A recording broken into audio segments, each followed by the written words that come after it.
Usisahau kusubscribe. 31 ni tarehe mwezi wa 5 mwaka 2026. Hamjambo ndugu zangu, imani yangu ni kwamba mnatamani kujua mambo ambayo yametokea kuhusu vita vya Iran leo tarehe 31. Kwa kuanza tuanzie hapa. Kufikia asubuhi ya leo tarehe 31 mwezi wa 5 kwa saa za Afrika Mashariki, bado hakuna uamuzi kutoka kwa rais wa Marekani Trump kuhusu kama ataidhinisha makubaliano ambayo yanawezekana ya amani na Iran. Trump alitangaza Ijumaa ya tarehe 29 kwamba angefanya uamuzi wa mwisho kuhusu makubaliano hayo ambayo yanawezekana baada ya mkutano ambao aliufanya kwenye ile Situation Room ya ikulu ya Marekani. Mkutano huo wa rais wa Marekani bwana Donald Trump ulikuwa ni mkutano ambao aliokutanisha pia idara ya ulinzi ya taifa la Marekani pamoja na mawaziri mbalimbali akiwemo waziri wa vita bwana Peter Hegseth. Bwana Trump alisema katika ukurasa wake wa Truth Social kwamba makubaliano hayo ni lazima yahakikishe mlango bahari wa Hormuz unafunguliwa haraka iwezekanavyo, na kwamba Iran lazima ishirikiane na Marekani ili ile enriched uranium ambayo imerutubishwa, imeboreshwa kwa kiwango cha juu, iangamizwe, iteketezwe kabisa.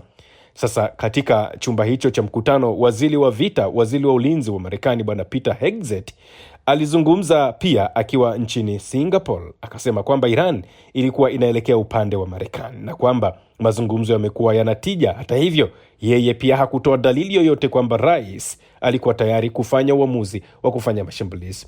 Marekani wamekuwa wakitangaza kwamba wao wanalo lengo la kuiangamiza kabisa Iran, wakifikiri namna ya kuzuia kwanza Iran kuendelea kukuza sekta yao ya nyuklia duniani, kama haitoshi kudhoofisha uchumi wa Irani, na kama haitoshi ni kuhakikisha wanavuruga kabisa mfumo wa kiuongozi wa taifa la Irani, huku wa Iran wenyewe wanamwambia Marekani, sisi hata uzungumze jambo gani, kuna maeneo ambayo kamwe huwezi kuyagusa. Hapa wanazungumzia eneo la uranium au eneo la nyuklia.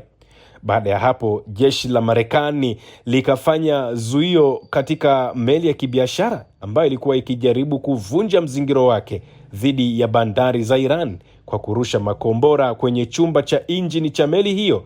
Maneno ya kamandi kuu ya Marekani inafahamika kama CENTCOM.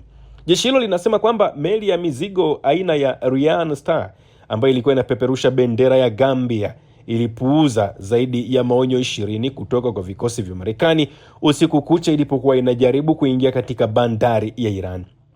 Afisa mmojawapo wa Marekani ambaye anafahamu vizuri kuhusu jambo hili alizungumza kwa sharti jina lake kutotajwa kwa sababu za kiusalama. Anasema kwamba meli hiyo iliendelea kutembea katika bahari bila mwelekeo kwenye guba ya Oman, na kwamba vikosi vya Marekani vilikuwa bado vimeipanda meli hiyo. Kwa hatua hiyo, karibu jeshi la Marekani lilizuia meli 6 ambazo zimekuwa zikijaribu kuvunja huo mzingiro wanaouita mzingiro haramu. Meli hiyo iliruhusiwa kuendelea na safari zake na meli nyingine 116 zikaelekezwa kubadili mkondo wake. Jeshi hili la CENTCOM likazungumza. Marekani ifahamike, walianzisha hicho kinachoitwa mzingiro mwezi April 17 tarehe kujibu hatua ya Iran ya kufunga kwa vitendo mlango bahari wa Hormuz baada ya vita vya Mashariki ya Kati kuanza kufuatia mashambulizi ya Marekani pamoja na Israel ambayo yalianza mnamo tarehe 28 Februari mwaka 2026. Usitishaji wa vita dhaifu umeendelea kushikiliwa tangu tarehe 7 April. Sasa eneo hili linasubiri taarifa kuhusu iwapo makubaliano yanaweza kufikiwa ili kurefusha kwa siku 60 zaidi, wakati mazungumzo kuhusu mpango wa nyuklia wa Irani ambao unabishaniwa ukiendelea. Matukio katika mlango bahari wa Hormuz, njia pekee muhimu ya maji kati ya Iran pamoja na Oman, yametikisa uchumi wa dunia. Usafirishaji wa kiasi kikubwa cha mafuta, gesi asilia pamoja na bidhaa zinazohusiana nazo kama mbolea na kiasi kikubwa umekwama, jambo ambalo linaongeza mzigo kwa watumiaji na wazalishaji wa chakula duniani. Tunapozungumza leo, bei za nauli zimepanda kutoka kituo A kwenda kituo B, kituo B kwenda kituo C, hata kwa zaidi ya mara 2.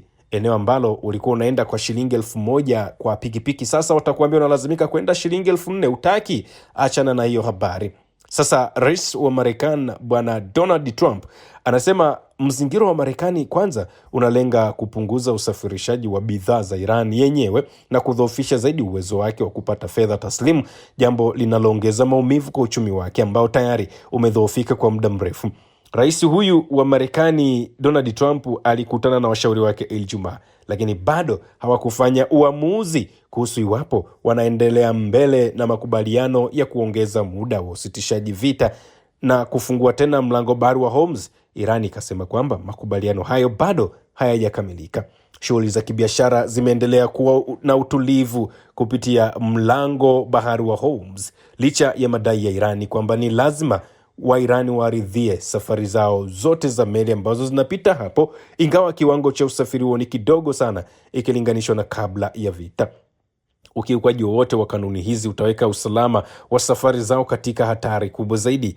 Amri ya pamoja ya kijeshi ya Iran ilizungumza kwenye taarifa walioitoa tarehe 30 mwezi wa 5 mwaka 2026 kupitia televisheni ya taifa, wakisema kwamba meli zote za kijeshi ambazo zitajaribu kuingia katika eneo hilo zitashambuliwa.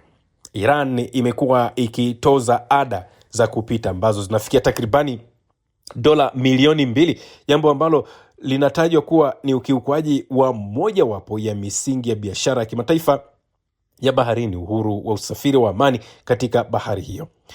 Naibu waziri mkuu wa Qatar Sheikh Sauda bin Abdurrahman bin Hassan bin Ali Al Thani Jumamosi ya tarehe 30 alisema kwamba taifa hilo la Ghuba linapinga utozwaji wa ada kwa meli ambazo zinapita, nikimnukuu. Hata hivyo, kwa nyakati maalum wanaposema kwamba watazitumia fedha hizo kwa shughuli za kuondoa mabomu ya baharini au maamuzi mengine ya muda mfupi, hili ni jambo ambalo linaweza kujadilika na linaweza kuwa jambo litakalosaidia usafiri katika mlango bahari wa Hormuz katika hali yake ya kawaida.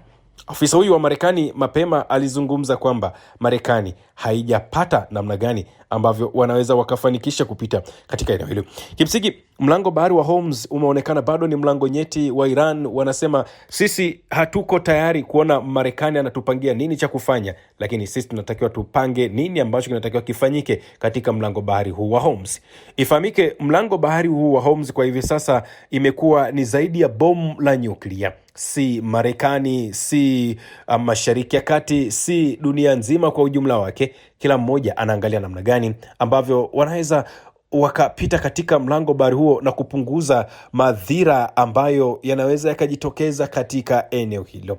Na katika hali ambayo sio ya kawaida, wa Marekani wenyewe wanasema wanahitaji kusafirisha takribani ile enriched uranium 970 pound ambazo wanasema zinatakiwa ziende katika taifa lao. Wa Iran wenyewe wanasema jambo hili kamwe haliwezekani hata kidogo. Sasa rais wa Marekani bwana Donald Trump, yeye anasubiriwa kwa hamu na gamu namna gani ambavyo anaweza akaruhusu pengine kama ni mashambulizi ya moja kwa moja sasa yaanze huko Iran, ama waendelee kusubiri waone kama Iran atalegeza masharti yake. Lakini ugumu unakuja ni kwamba Iran anaonekana sio mtu ambaye anatamani kurudisha hayo mashambulizi yake nyuma au kurejesha masharti yake nyuma, na ukitazama wa Irani kuonesha kwamba wamejipanga kisawasawa hata katika vita vya baharini. Leo wametuonesha toleo fulani ambalo ni la ajabu kidogo, ambapo wametuonesha ile speedboat ya kijeshi ambayo ni aina ya 27 Rajab, ambayo hii unaambiwa ni boti ambayo ina nguvu kupita maelezo, ambayo ina uwezo wa kutembea hadi spidi ya 100 knots, ambapo pia inakuwa imebeba ile long range cruise missile.